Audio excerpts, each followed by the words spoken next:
Welcome back, everybody. It's Zach here, bringing us another fantasy football video. In this one, I will be going over the final 7 games of the week and just going through every single fantasy relevant player and giving you all the information I can to hopefully help you guys get your lineups right for week 8. I got 6 teams on bye this week, so it's obviously going to be really difficult to get those lineups exactly how we want it. Feels like in pretty much every single league, you're probably going to be playing somebody this week that just doesn't exactly get you the most excited. So finding those diamonds in the rough, finding those really valuable, like a valuable flex guy even that can just get you 10 points, that stuff's really valuable in a week like this. So I'll try and go a little bit deeper than I typically do. Maybe touch on some players that I wouldn't necessarily touch on regularly just because they might be somebody you need to consider this week. So yeah, if you're looking for a game that I don't talk about here, it was gone over in part 1 of the video that came out yesterday. So make sure you go watch that one if you're looking for a different game. And then, of course, with any specific start-sit questions, just let me know in the comments below. I really do love interacting with you guys there. So, yeah, let's just get into it, guys. We will start things off with a relatively gross game here. We've got the Browns at the Patriots. For the Browns, I think Quinshon Judkins should be in. Again, the Patriots have actually been phenomenal against the run so far. They actually have yet to give up a 50-yard rusher. I like to think Judkins will be able to get there this week, but the Patriots have played some legitimate teams, like they held James Cook down. Like the Patriots are clearly a good run defense, so I wouldn't expect this to be a smash spot for Judkins, but just especially on a week with 6 byes, like how could you possibly sit him? As far as other Browns go, I want to play Harold Fannin Jr. only if Njoku sits. He's actually been really good so far this season. The touchdown upside just really isn't there because of the fact that he's a Cleveland Brown and they don't really score a whole lot of points, but he's definitely involved in the offense. He looks good, but if Njoku's there, they just split it too much. I'd prefer to sit both of those. And then I don't really want to play a wide receiver for Cleveland. If you had to, it is Judy, but like Judy might get shadowed by Christian Gonzalez. It just feels really bad. I really do not want to play any one of those guys. For the Patriots, Drake May, low-end option. I know he's been phenomenal so far this season. The Browns are a really good defense. They're definitely going to slow down this Patriots offense a little bit. And the Patriots should still win this game. So you're probably going to have like a positive game script. So a game where the Patriots want to lean on their run game, along with a game against a really good defense. So just in general, it doesn't really shape up to be like a super high passing volume, super high passing output day for May. Feels like if he's going to get it done, you probably need him to like rush for 50 yards and a score, and he could certainly do that. In one league, I'm playing Caleb Williams over him. I've got him and Caleb. Caleb's got a much better matchup here, so I'm not going to be playing Drake May this week. Rhamondre Stevenson, probably in lineups this week. Again, it's not exactly the most sexy option. Again, really phenomenal Browns defense here, but getting all the work for a team that should win and is at home, I like his odds at falling in the end zone. I'm not saying it's going to happen because like there's probably going to be 4 total touchdowns scored in this game. Can't necessarily bet on Rhamondre doing that, but he's got probably the best odds of any player in this game to fall in the end zone, so I feel pretty good about Rhamondre this week as a solid low-end RB2. And then Stephon Diggs, Hunter Henry, both fringe starting options for me. You can play either one of them if you have to, but you certainly don't have to play either one.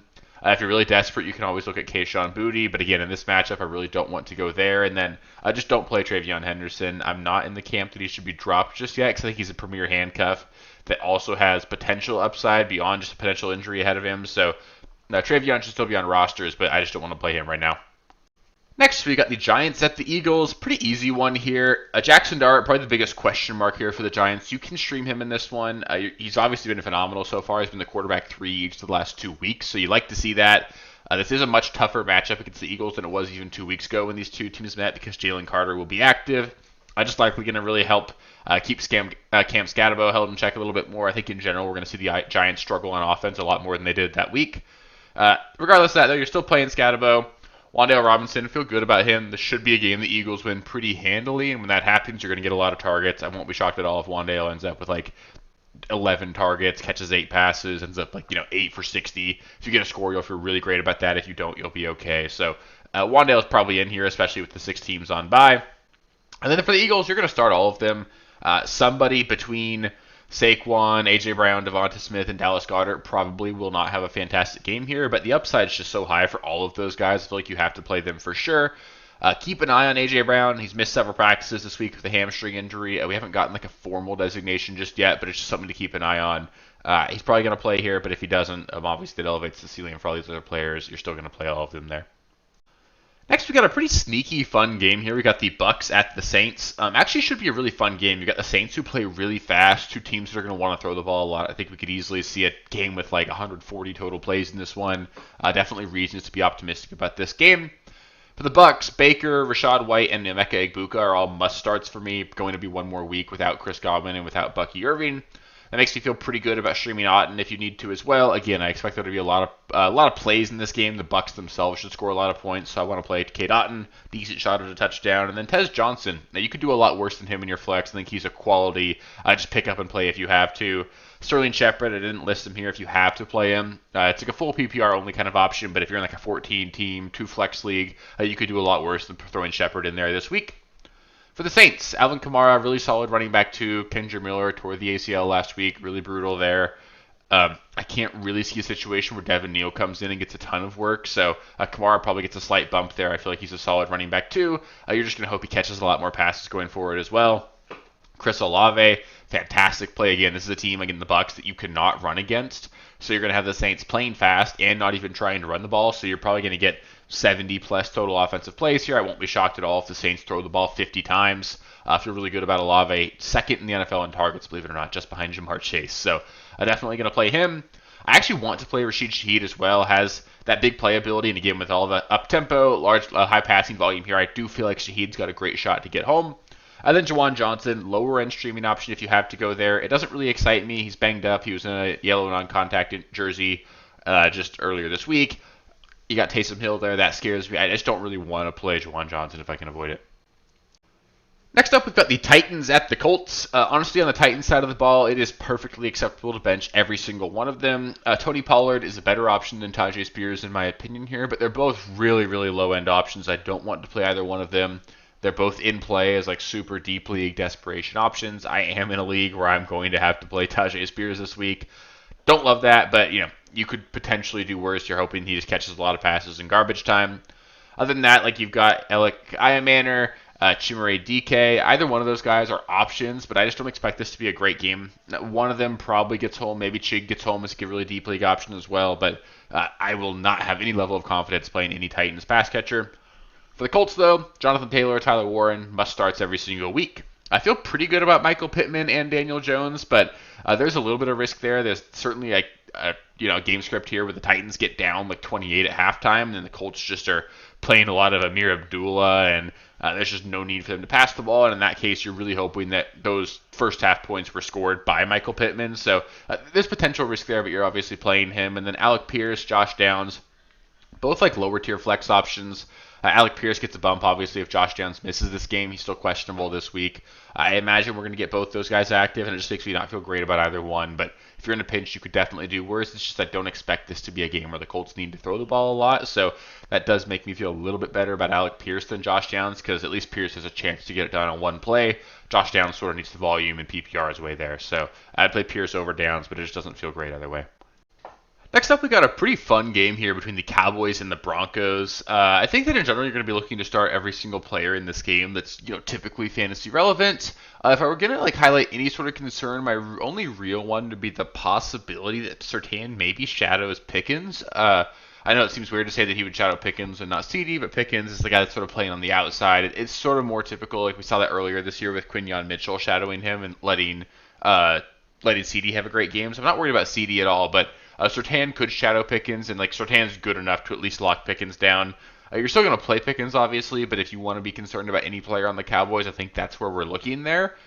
For the Broncos, Bo Nix, Sutton, and J.K. Dobbins all are must-starts. I know it's been pretty rough here with Dobbins over the last several weeks, but in a game with this kind of high over-under, Broncos at home, I think Dobbins is a great shot to find the end zone in this one, so I'd have a hard time sitting him, especially on a week like this. And then Nix and Sutton, you're playing those guys for sure. I can honestly see this being a decent game for RJ Harvey as well. If this game ends up being a really high-scoring game, if we see a lot of pass catching out of the running back position here for Denver, I feel like Harvey could go out there and have a really solid outing. So just keep that in mind. I don't want to play him obviously, but in one league I'm playing him as my running back too, just because I've got 3 guys on bye. I think in that league I've got Genti on bye, Walker on bye, and one other guy hurt. So you would need to be in a pretty tough spot to really want to play Harvey, but I think you could potentially do worse there. And then Troy Franklin and Evan Ingram, both those guys lower end options if you need to go there. I don't really want to, but in a game like this, when you're looking at these sort of fringe pieces, if I've got to pick a Troy Franklin or Evan Ingram level player to play for my roster, I think in a game like this at least makes it somewhat appealing. Next, we got a Sunday night game between the Packers and the Steelers. For the Packers, Josh Jacobs, he's a must-start every single week, and at this point, so is Tucker Kraft. He's just incredibly involved. I would have a really hard time sitting him. So Kraft's in your lineup for sure. Outside of that, Jordan Love, decent streaming option. Again, 6 teams on bye, so you definitely got to keep that in mind. It makes Jordan Love a little bit more appealing this week than he is on a normal week. And we just saw the Steelers defense get absolutely carved up by Joe Flacco, so I feel okay about that. I think Romeo Doubs and Matthew Golden are both like wide receiver 3s for me. I would prefer to play Doubs than Golden, but both are solid options in a week like this. Again, so many teams on bye, injuries, all that. You're probably just playing those guys if you have them, and if you're not, you're probably in a pretty good spot. Other than that, though, I don't want to play any Packers. I think, there's a chance that Christian Watson suits up in this one. I think that's like an interesting guy to keep an eye on, but he's not someone that I want to play. For the Steelers, Jaylen Warren and DK Metcalf are the only 2 must-starts. I'd have a hard time sitting either one of those 2 guys. Aaron Rodgers, a lower-end streaming option. I'd obviously play Jordan Love over him. You could play Rodgers if you have to, but it's just never really gets me excited. You need the 4 passing touchdown game really to be super stoked about him, and I don't necessarily think that's going to happen at a super high frequency. I don't really want to play Gainwell or any other Steeler either. I don't want to sort of go back to the well with the tight ends. Gainwell just not involved enough. The Packers are a really good run defense. I think you're probably just going to call it there. And the last game of the week here, we've got the Commanders at the Chiefs. The Commanders sure are banged up in this one. We've already had Jaden Daniels ruled out. Both Deebo Samuel and Terry McLaurin sort of looking questionable. It seems like if either one of them is going to play, it would be Deebo Samuel. But in general, I really wouldn't feel confident betting on either one of those guys. You're going to have Marcus Mariota at quarterback against a really good Chiefs defense. I don't necessarily expect a whole lot of production from the Commanders offense in general, so that's definitely not exciting.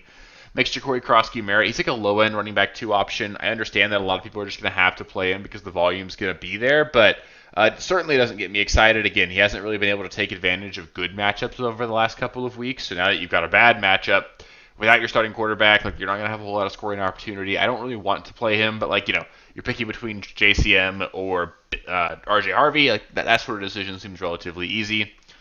Marcus Mariota, super low-end streaming option. You need him to rush for 50 yards and a score to really make you happy. Could certainly happen, but I don't really want to play him again. I think there's just so many better streaming options. I really don't want to go there. I would play Spencer Rattler over him. I just think you can do better than Mariota this week. And then, like I said, with Deebo and McLaurin, I don't really think you can rely on either one of them. If you're going to play either one, you need to make sure you have a backup available in this game. So whether it's Tyquan Thornton, Chris Moore, Luke McCaffrey, just make sure you have somebody readily available, because if you end up, we obviously don't want to eat a 0. That'd be horrible. I've had times where you go into Monday down 1 or 2 points, you need to add a player and you get your guy ruled out. You want to make sure you have just somebody to throw in there and get yourself a couple of points. For the Chiefs, Mahomes, Rice, and Worthy are all 3 pretty solid starts there. You're obviously playing Mahomes and Rice, and then Worthy, I'd be starting him as well. Just again, 6 teams on bye. Not super excited about Worthy, but it's plus matchup here. I feel good about that. Travis Kelce, you're probably playing as well. Been good enough. I know it kind of. I'm worried about Kelce long term. On a week with 6 buys, it's not like you really have a better option. If you picked up Gadsden, I would have played him over Kelce. Easy to say that now. Obviously, I'm recording this Thursday night. Gadsden obviously came out and had a big game.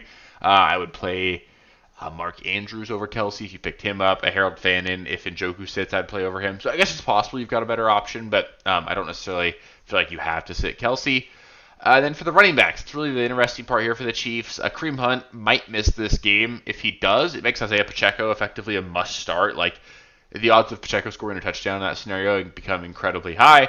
And then also, regardless, I'm somewhat optimistic about Brashard Smith having a good game here. We're seeing him get more and more involved. I am personally using him in this is my second flex in my home league. Don't love it necessarily, but it's a 3 wide receiver, 2 flex league, so got to dig deep there. I think you could do worse. He's a guy who's going to get manufactured touches, and sooner or later they're going to get him in the end zone near the goal line there. So I think you could use him, but of course it's not necessarily a guy you have to throw in your lineup. Just one of those desperation deep league options for you guys. So that'll do it for the Week 8 starts and sits. As always, like I mentioned before, if you have any specific start-sit questions, just let me know in the comments below. I really do love interacting with you guys there. It is really what makes this so much fun for me.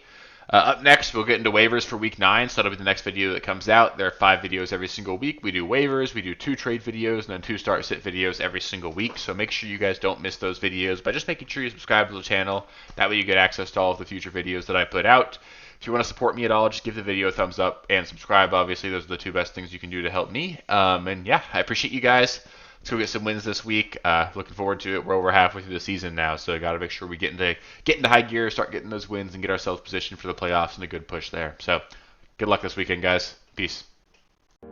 Thank you guys for watching. If you haven't already, please be sure to subscribe to the channel, like the video, check out these other videos here if you haven't. If you want more content, please feel free to follow me on Twitter at RealSteelFFB. I'll be more active on there as the season goes on. Thanks. Catch you later.